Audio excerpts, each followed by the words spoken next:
CBS News White House reporter Aaron Navarro is covering the Kentucky Senate race for us from Lexington.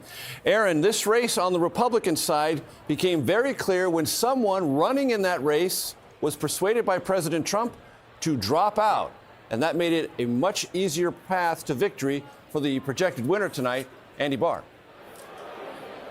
That's right, Major. You know, all of the attention has been on the Thomas Massie race in northern Kentucky in that congressional district. Makes sense. It's a pretty unique situation there. But President Trump also played a role in this primary, as you mentioned. There's a businessman, Nate Morris, who was supported by $10 million from Elon Musk in sort of his opening salvo in terms of Republican spending for the 2026 midterms.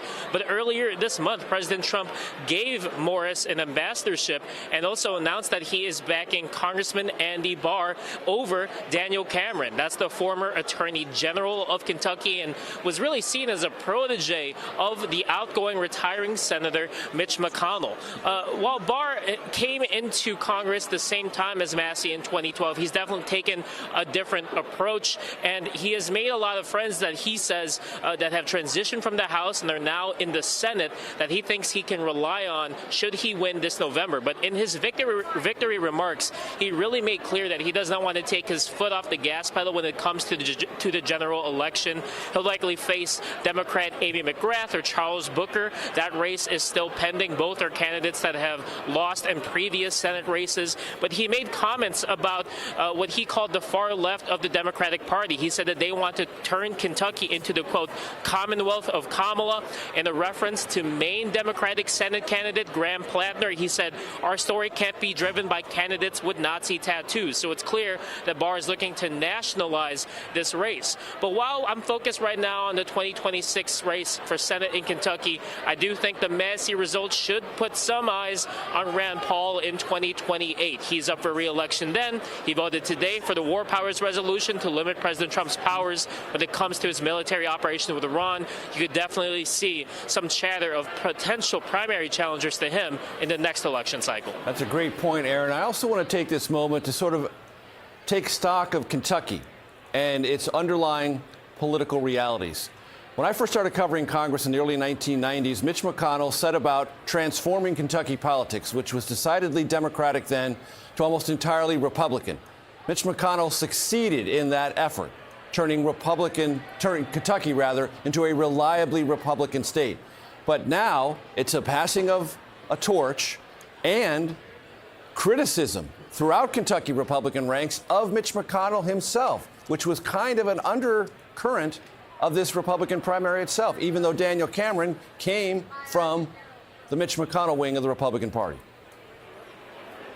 That's right, Major. I remember one of the first elections I covered in 2019 was the gubernatorial race between Andy Beshear, the Democrat, and the then Governor Matt Bevin, the Republican. And when I was talking to voters, I heard a lot of people talk then about Daniel Cameron, who was seen as a protege of McConnell, someone that could replace him potentially in the Senate.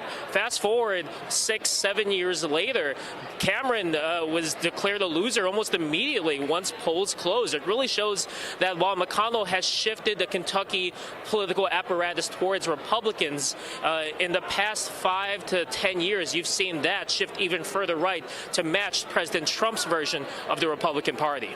It is a Trump Kentucky Republican Party, no longer a McConnell Republican Kentucky Party. Aaron Navarro, thank you so very much. I want to go to Nikole Killion and Caitlin Huey-Burns in Washington, D.C. Nikole, your thoughts on what we've seen play out so far this evening?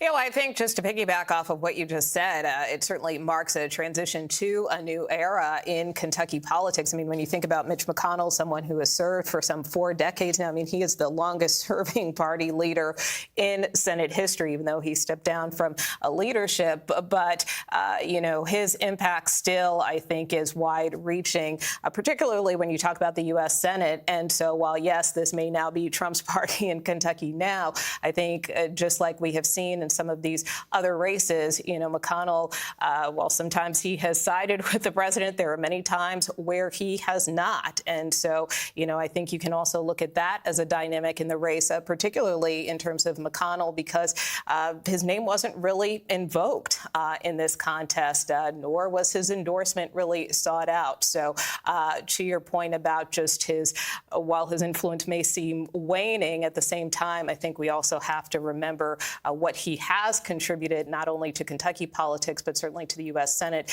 as well, where he continues to stand up for his ideals, the things that he believes in. And I think that's something that he will continue to do going forward. And Caitlin, Huey-Burns, I want to ask you about something that I think is part of the dynamic of the president involving himself in so many of these internal Republican Party primary battles. It seems to me that he knows whatever the results of the 2026 midterms are, he only has, after that, 2 more years in office. But what he wants after he departs is a Congress, House and Senate, with more MAGA-aligned Republicans, or the highest number he can create in these primary contests, because every single time the president gets involved, he tends to get his way.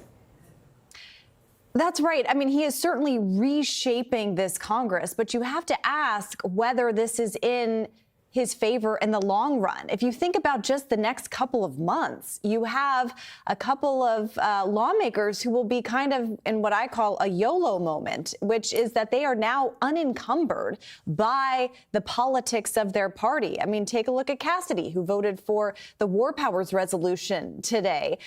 You have Tom Tillis in North Carolina, who's not running anymore, who has been a critic of the president and his own party. Obviously, Massey has been running that way for a while now, but will be even more unencumbered. And we'll see what John Cornyn next week does if he loses his primary. And the other point is, Major, that there is no doubt that the president has a hold on his party. As we've talked about all night, this is Trump's Republican Party. It has been for a while, but tonight really solidified that.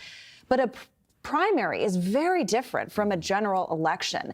Trump is the biggest driver for Republicans in elections. He's also the biggest driver for Democrats. And that is something that is both parties are going to contend with, but especially Republicans running in some of these more difficult battleground states. It's one thing to have a hold on your party in the primary, another about what that means in a general election, especially in a place like Georgia and other battlegrounds where they'll be fighting for control of that chamber.